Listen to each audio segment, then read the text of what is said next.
Hi friends, ഇന്ന് ഞാൻ 2 kitchen tips ആയിട്ടാണ് വന്നിരിക്കുന്നത്. ഒരെണ്ണം തന്നെ നമുക്ക് ജിഞ്ചർ ഗാർലിക് പേസ്റ്റ് കുറേ നാളത്തേക്ക് സ്റ്റോർ ചെയ്യാൻ പറ്റുന്നതാണ്. നമുക്കത് ഫ്രീസ് ചെയ്ത് എങ്ങനെ ഞാൻ സ്റ്റോർ ചെയ്യുന്നത് ഞാൻ എൻ്റെ രീതി കാണിച്ചു തരാം. പലരും പല രീതിയിൽ സ്റ്റോർ ചെയ്യാറുണ്ട്, ഞാൻ എൻ്റെ രീതി കാണിച്ചു തരാം. പിന്നെ രണ്ടാമത്തെ ടിപ്പ് എന്ന് പറഞ്ഞാൽ നമ്മുടെ വീട്ടിലെല്ലാവരും മിക്കവരും മുട്ട കഴിക്കുന്ന ആൾക്കാരാണല്ലോ. അപ്പോൾ മുട്ട നമുക്ക് എങ്ങനെ സോഫ്റ്റായിട്ടും ഫ്ലഫി ആയിട്ടും എങ്ങനെ ഉണ്ടാക്കിയെടുക്കാം എന്നുള്ളത് കാണാം. അതിൻ്റെ കൂടെ ഒരു സാധനം ചേർക്കുന്നുണ്ട്, അതെന്താണെന്ന് വീഡിയോ കണ്ടു നോക്കൂ കേട്ടോ. നമ്മൾ ആദ്യം ഇതിൻ്റെ വെയിറ്റ് ഒന്ന് എടുത്ത് നോക്കാം എത്ര ഉണ്ടോ എന്നുള്ളത്. 00 ആയി. ഇഞ്ചി എത്ര ഉണ്ടെന്ന് നോക്കാം. 70 ഗ്രാം ഉണ്ട്. ഓക്കെ, ഇനി ഇത് നോക്കാം എത്ര ഉണ്ടെന്ന്. വെളുത്തുള്ളി പൊടിച്ചത് കുറച്ച് ചീനൊക്കെ ഉണ്ടെങ്കിൽ അതൊന്ന് മാറ്റും. നമ്മൾ വാങ്ങിയതല്ലേ പീൽഡ് വാങ്ങിച്ചതാ, പക്ഷേ അതിൽ ചിലതൊക്കെ ചീത്തയായിട്ടൊക്കെ ഇരിപ്പുണ്ട്. ഒരു 60 ഉണ്ട്. അപ്പം 60 ഗ്രാം വെളുത്തുള്ളി, 70 ഗ്രാം ഇഞ്ചിയും കൂടി നമ്മൾ എങ്ങനെ ഒന്നിച്ച് അരച്ച് വയ്ക്കാം, കറികൾക്കൊക്കെ യൂസ് ചെയ്യാനായിട്ട് എളുപ്പത്തിന് വേണ്ടിയിട്ട് നമുക്ക് സ്റ്റോർ ചെയ്ത് വെക്കാം. ഇങ്ങനെയാണെന്ന് കാണാം. നമ്മൾ മിക്സിയുടെ ജാറിൻ്റെ അകത്തോട്ട് ഇത് ഇടുന്നു. ഒന്ന് അരിയണം, പിച്ചാക്കി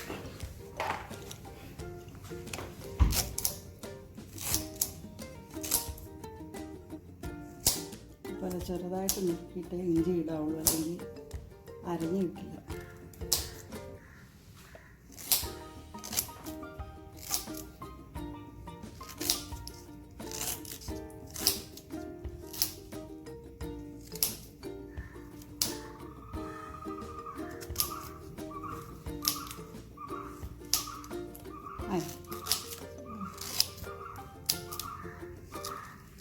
ഓ, ഇത് ഭയങ്കര പാടാണല്ലോ ഇഞ്ചിയുടെ നമ്മുടെ കത്തിയുടെ ഈ ചെറിയ കത്തി എടുത്തിട്ട് കേക്ക് കിട്ടി. അപ്പോൾ ഇതും കൂടി ഇടാം. കഴുകി വെച്ചിരിക്കുക കേട്ടോ, മണ്ണൊക്കെ കളഞ്ഞ് കഴുകി വെച്ചിരിക്കുക. ഇത് രണ്ടും കൂടി നമുക്ക് അരച്ചിട്ട് കൊണ്ടുവരാം. ഇത് അരച്ചെടുത്തിട്ടുണ്ട്. അരയ്ക്കുമ്പോൾ സൂക്ഷിക്കേണ്ട കാര്യം എന്ന് പറഞ്ഞാൽ ആദ്യം ഒന്ന് പൾസ് ചെയ്ത് അതൊന്ന് ചതച്ചെടുക്കുക. അത് കഴിഞ്ഞിട്ട് മാത്രമേ നല്ല സ്മൂത്തായിട്ടുള്ള പേസ്റ്റാണ്. ഇത് നമുക്ക് ചിക്കൻ പുരട്ടാനോ എന്തിനു വേണമെങ്കിലും എടുക്കാം അല്ലേ?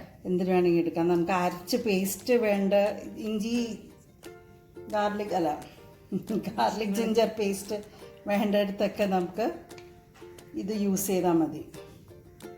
ഇത് വാങ്ങിക്കാൻ കിട്ടും, പക്ഷെ അത് കൊള്ളില്ല. അതിൻ്റെ അകത്ത് കുറേ വിനീഗറും എന്തൊക്കെയൊക്കെ ചേർത്ത് അവരരച്ചെടുക്കുന്ന. പിന്നെ പലരും ടിപ്സൊക്കെ പറയാറുണ്ട് എണ്ണയൊക്കെ ഒഴിച്ച് അരച്ചെടുക്കുന്നതൊക്കെ. അതൊന്നും ഒരു സുഖമില്ല. എണ്ണ വിനീഗറൊക്കെ ചേർത്ത് അരച്ച് വയ്ക്കുന്ന ഇത് അതിൻ്റെ ട്രൂ ടേസ്റ്റ് കിട്ടില്ല. നമ്മളിതെന്ന് പറഞ്ഞു കഴിഞ്ഞാൽ ഫ്രീസ് ചെയ്യാൻ പോവാ. പക്ഷെ ഫ്രീസ് ചെയ്യുന്ന കണ്ടെയ്നർ കാണിച്ചു തരാം. ദേ ഈ സംഭവമാണ്. ഇന്ന് ലിഡുണ്ട്, അപ്പോൾ ഫ്രിഡ്ജിൽ വെച്ചാലും മണമൊന്നും വേറെ വെളിയിൽ വരില്ല. പിന്നെ ഇതിന് റബ്ബറാണല്ലേ? റബ്ബർ ഇങ്ങനെ ഞെക്കി നമുക്ക് എടുക്കാം, ചാടിക്കാം വെളിയിലോട്ട്. ഭയങ്കര സൗകര്യമാണ്.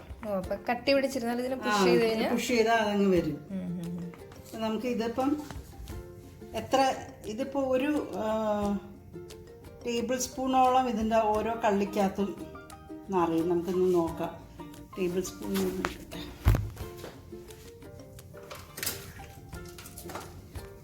ഹാഫ് ടേബിൾ സ്പൂൺ ആയിരിക്കും നിറയുന്നത്. നോക്കാം. ഇതൊരു ഹാഫ് ടേബിൾ സ്പൂണാണേ. ഇതൊന്ന് നിറച്ച് നോക്കാം. ഇല്ല, അപ്പോൾ ഒരു ടേബിൾ സ്പൂൺ നിറയും കേട്ടോ. ഒരു ടേബിൾ സ്പൂണാണ് ഓരോ ബോക്സിലും ഓരോ കള്ളിയിലും 1 ടേബിൾ സ്പൂൺ വെച്ച് നിറയും. നമുക്ക് എത്ര എണ്ണം കിട്ടും നോക്കാം.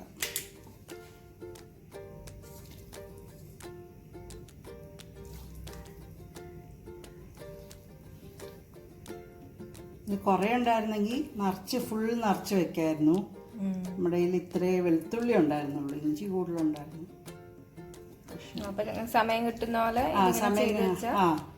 പിന്നെ നമുക്ക് എളുപ്പമുണ്ട്. നല്ലൊരു ടിപ്പല്ലേ?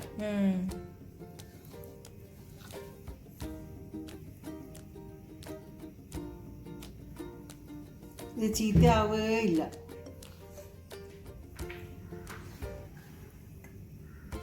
ഫ്രീസറിൽ വെക്കുന്ന കാരണം ചീത്തയാവില്ല. ഒട്ടും കളയാനില്ല കേട്ടോ. അത് കാരണം നമുക്കിവിടെ ഒരു 3.5 ബോക്സ് കിട്ടും. അല്ല 6.5 ബോക്സ്. 6.5 ബോക്സ് കിട്ടും.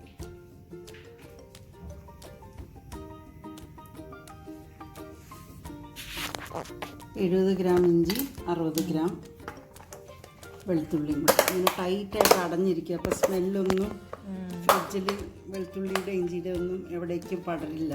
നല്ലൊരു ബോക്സ് ആട്ടോ. എത്ര രൂപയ്ക്കാണ്? ഇതിന് കുറച്ച് വില കൂടുതലാണ് സാധാരണ ബോക്സിനേക്കാൾ. എനിക്ക് തോന്നുന്നു ഒരു 300 രൂപ അടുപ്പിച്ച് കൊടുത്തിട്ടുണ്ട് ഇതിന്. നമ്മൾ ആമസോണിൽ നിന്നാണ്. ഇതല്ല, നമ്മളിത് സാധാ പ്ലാസ്റ്റിക് കടയിൽ. ആമസോണിൽ കയറി നോക്കിയിട്ട് വേണമെങ്കിൽ ലിങ്ക് ഇടാം.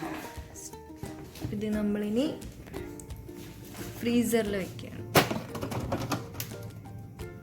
സേഫ്. ഇത് നമ്മൾ മുട്ട ഓംലെറ്റ് ഉണ്ടാക്കാൻ വേണ്ടിയിട്ടാണ്. അപ്പോൾ 2 മുട്ട എടുത്തിട്ടുണ്ട്. കുറച്ച് ഉള്ളി നമ്മൾ സാധാരണ ഇടുന്ന പോലെയല്ല. പക്ഷേ ഇത് നമ്മൾ ഇങ്ങനെ ഒരു വിസ്ക് വെച്ചിട്ട് ഒന്ന് പതപ്പിക്കുകയാണെങ്കിൽ നല്ലപോലെ പതഞ്ഞ് നമുക്ക് നല്ല ഫ്ലഫി ആയിട്ടുള്ള ഓംലെറ്റ് കിട്ടും.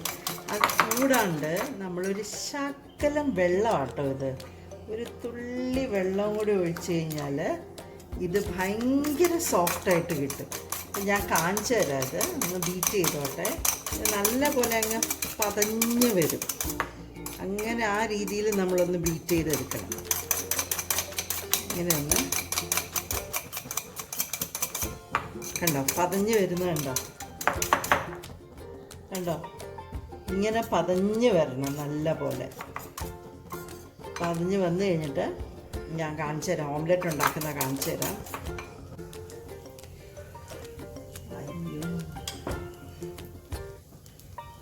ഇങ്ങനെ ഫ്ലഫി ആയിട്ട് ഞാൻ ഒഴിച്ചിരിക്കുന്ന ഒരു ഓംലെറ്റാണ്. നിങ്ങളൊന്ന് കണ്ടു നോക്കൂ.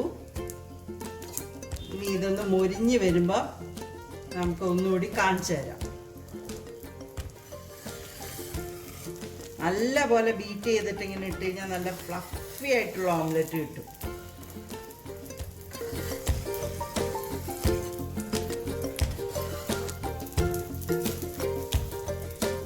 നല്ലപോലെ മൊരിയാതെ എടുത്തു കഴിഞ്ഞാൽ ഇത് പൊട്ടിപ്പോകും. അത്ര സോഫ്റ്റാണ്. അപ്പോൾ നല്ലപോലെ മൊരിഞ്ഞോട്ടെ. ഒന്ന് കരിയാൻ പാടില്ല കേട്ടോ.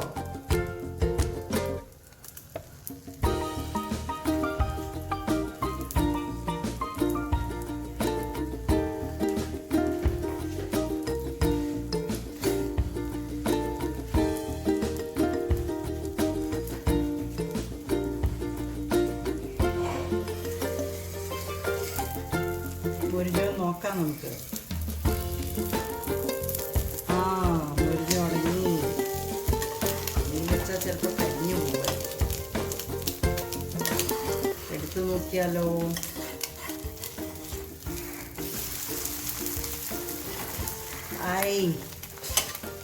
നല്ല ഫ്ലഫി ആയിട്ടുള്ള ഓംലെറ്റ്. ഇനി അപ്പുറത്തെ സൈഡ് കൂടി ഒന്ന് മുരിഞ്ഞോട്ടെ.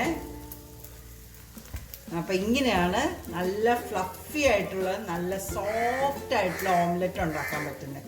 ഓക്കെ, അപ്പോൾ എല്ലാ കൂട്ടുകാരും ഇങ്ങനെ ഒന്ന് ഉണ്ടാക്കി നോക്കുക. ഇച്ചിരി വെള്ളം ഒഴിച്ചിട്ട് നല്ലതായിരിക്കും. ഒരുപാട് വെള്ളം ഒഴിക്കല്ല കേട്ടോ, കുറച്ച്. ഓക്കെ.